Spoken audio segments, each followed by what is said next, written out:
1995年の1月17日午前5時46分に阪神・淡路大震災で、災害が奪ったもの、命、仕事、旦那、街並み、思い出、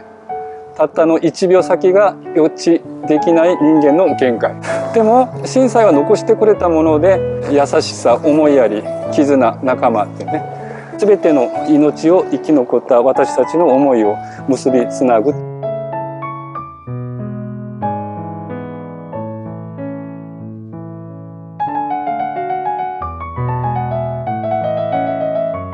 これ国際会館ね、丸いやつ。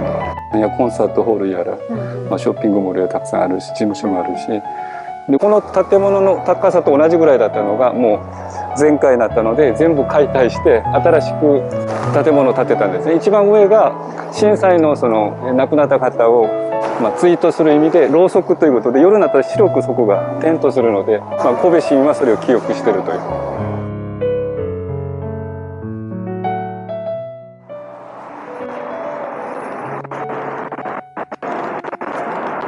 でこっちずっと行くと、これが旧居留地の一番北側の部分になるんだよね。神戸はもともとマラソンの発祥だから、アシックスはもう神戸の、企業ですし、神戸マラソンのイメージをねずっとやってて、最近はもうここからスタートしますね。ちょうどポトランドでなんかゴールかな。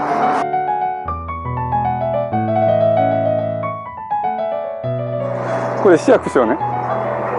僕が最初神戸に来た時はこれが市役所の建物だ。ツインビルだったんですよ。この連絡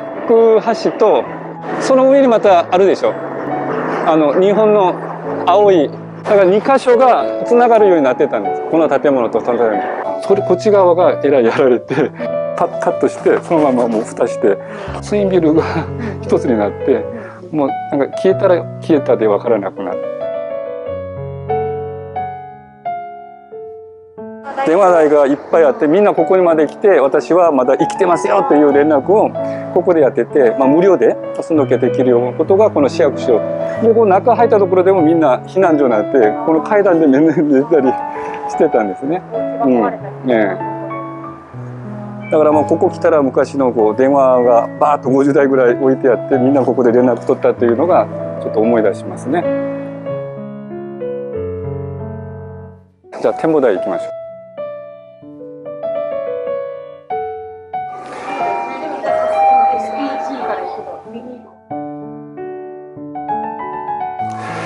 この建物は、1990年にできた時、日本でも高い建物で、その次が神戸都庁ができてから、それが抜いてしまったから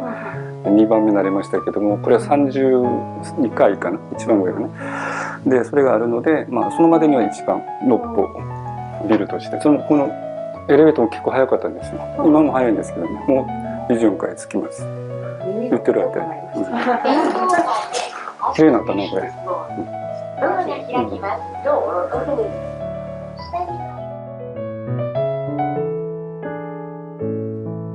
じゃあまず南の方に。ここはね、神戸の映画とゆかりのあるものが、これ結構ね、15番館の話だとか三宮とか、あとは北野とかも出てて、これ戦争前までの神戸の様子がよく現れる映画なんですよ。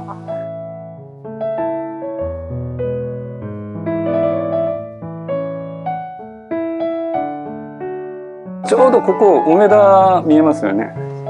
真正面ね。この建物の右側のビル群が梅田の大阪なんで、今日すごいね。後ろの山まで稜線が見えるのすごいね。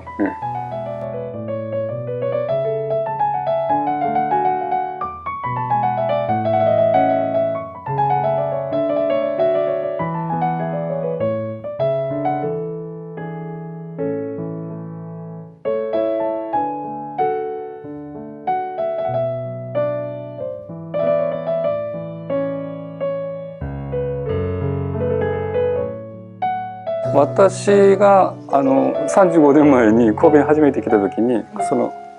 相互の前でタクシー乗ってレジデンスに、ここ橋渡る時にそこの左側がワルドの本社ビルと、右側がポートピアホテルと、それからここの前にある建物とか、すごくねこう端から見るアングルがすごかったんですよ。これ近未来みたいなこう感じで、おお神戸は知らないから、うわこれが日本かみたいな感じで、一番この橋渡りながらちょっと感動を覚えたのがあるんですね。海渡ってちょっと地面があるところが神戸空港内。だから神戸は港の交通手段もあれば、空の交通手段もあって、あと山に行くと新神戸駅のまた新幹線も走るということで、すごく恵まれた場所でもあるんですね。日本でも一番市内の中心から近い、本当に20分以内にドアとドアで入るぐらいだから、すごく便利な場所ですね。まっすぐ見るところが関西空港なので、本来ならば関西空港がこの前にできるはずだったと市民たちが環境問題で反対するだろうと思って、宮崎市長がそれをちょっともうダメだとひっくり返したんですよ。でもできないということになって、それで結局選択したのが今の関西空港の左側に見える道路が、広い道路が1,2,3,6車線ですね。これが昔の生田川という川が流れたところですね。でここを道路に蓋をして道路に作って、水がこの旧居留地に流れないようにしたのが神戸の発展につながったという話です。だから昔の兵庫の津とかはこう屋根、あそこワールドカップ神戸会場だったところ、今ヴィッセル神戸ので、あそこあたりがまあ兵庫の津のところだから、昔はそこが港だったんですね。その兵庫の津は江戸時代まででも朝鮮通信使が最後にここに来て、ここで一泊して最後に大阪まで一気に行く。で、150年前でも最初の船が入ってきたところはこのエリアの港になったと思うんです。偏西風は西の方にずっとここから東の方に流れるっていう。大阪だったらもう直で入ってしまうけど、ここまで離れるとね、永遠にこう神戸湾が隠れてて、いい場所に風よけみたいな形になって、それでここに入ってくると船は安泰するという、だから大阪にはないんで、山と海の角度で深く入れるという。今右側に工場が見えるのは三菱重工業とか、あとは川崎重工業とか、大きな会社があって、ここで結構潜水艦とか軍事的なものを作ったり船も作ったりしてたので、神戸が最後に空襲が起こったのはそういうことが。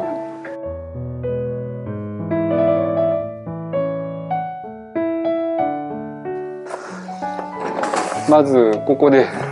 目に入るのはそこの碇山と獅子山というところ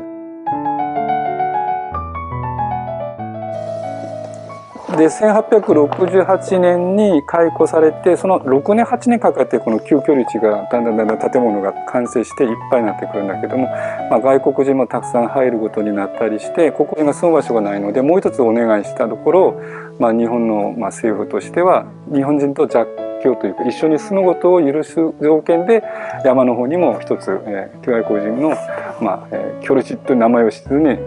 そこに住むようになったと。だから神戸は海と山に外国人が住む場所が用意されたと。神戸が有名になったのはその朝の連続ドラマで風見鶏の結果がよく出たらしくて、それで一気に1970年代に観光地として格好を浴びることになったのはそういうきっかけだそうです。でそこの今ロープウェイが見えるところが布引の滝から、滝が右側に見えながら上がっていって布引のハーブ園と、これも開港140周年かなんかでこれ作られたものなので、メリケンパークとセットでね、これ建物がなかった時はまだ神戸大学キリギリ見えてたのね。生田川の、これが源流が曲がるところがよくわかる。なんでこんなにいきなり広い幅取るかと思ったら、川だったから取れたもので、わざわざ多分人間が考えたらこんなに馬しか取れない150年前にね作らないと思うんですよ。これを3ヶ月でね動かして向こうに動かしたという、後でまだ加納宗室の顔を見に行きますけど、阪急阪神 JR 下降りたら阪神地下鉄、それから神戸市営地下鉄、それちょっと行ったらポートライナー山陽電車もここに入ってくる、今じゃ近鉄でじゃここにも入ってくるので、ここが一番交通の一番要になるところね、その意味でつなぐ意味での交通ビルという名前になって、ここ通ってみんな、ただその交通ビルも阪神大震災の時は一番まで被害を受けてぺちゃんこになって、それからそこの辺り右に曲がったところに建物見えないんだけど、その時こうやって倒れた建物がそこにあったのが、それがすごく地震の規模の大きさを物語ったというのがあります。あの辺りぐらいで建物が倒れるんですよ。で私はその後ここに歩いたんです。ここ神戸市の繁華街なんですけども、いわゆるスナックやら飲み屋がいっぱい集まって、そこ行ったらもう歩くところ全部のウイスキーの匂いでもう夜ぐらいの何万本の多分、ウイスキーの瓶が全部割れて流れてて、お酒の匂いがこの街中してたのがすごく記憶に残ってるのね。だからここが多分地震がこう通ってて、山にももちろん響かせるんだけども、やっぱり山一つ分吸収されて、衝撃があったとはいえもうこっちの衝撃とは多分比べられないよね。その間でここが一番激震地だったかなと思いますね。東海道というのはこれずっと九州からもう東京からでここで途切れるわけじゃないですか。だからここ全部通行止めじゃないけど、もう阪急電車止まり阪神電車止まり、全て折り返しでね、大阪折り返し、西明石折り返しみたいな感じで、ここは全く電車が走らない状況が今日本では考えられないことがね。だから JR が一生懸命頑張って3000人毎日投入して工事して、5月連休の手前に復帰されたから、本当に丸々5ヶ月かけて、あと一番お金がない阪神電車が8ヶ月ぐらい私はその時山の上向こうに住んでたから、この山の上ずっと通ってて、そこから降りてくる、そういうルートで車なかったらもうとても大学に通えなかったという。一回電車で来た時はバスでつないで5、6時間ぐらいかけてきた。もう来たらもう泊まろうかみたいなよく帰らないわっていう感じ。阪神高速倒れたのがあそこでも下通ってもう何時間かけて西宮尼崎まで車で行った時があって、これいつなるのと思ってたら、3年後4年後に阪神高速ちゃんと43号線通るようになって、それでびっくりしましたけども、その時はもう生きることが全てだから、もうそんなこれが回復するのか復旧するのかわからなかったけど、なんか徐々に時間の流れがあるから、でこうやってパッと見るとと思って、その時初めて人間ってすごいなと、よく粘り強く頑張ったなと、もう本当に諦めず最後の最後まで、一人だったら絶対多分無理なんだけど、みんながそれぞれの持ち場でそれを最善を尽くしてやって、神戸がやっとこうやってもう地震ってありましたかみたいなことになるわけで、だからそういう見てたら、やっぱり日本人って結構根気強くその辺りは、やってきたんだなと思うし、人間の回復しようとする、力っていうのはすごくあるんだなと思います。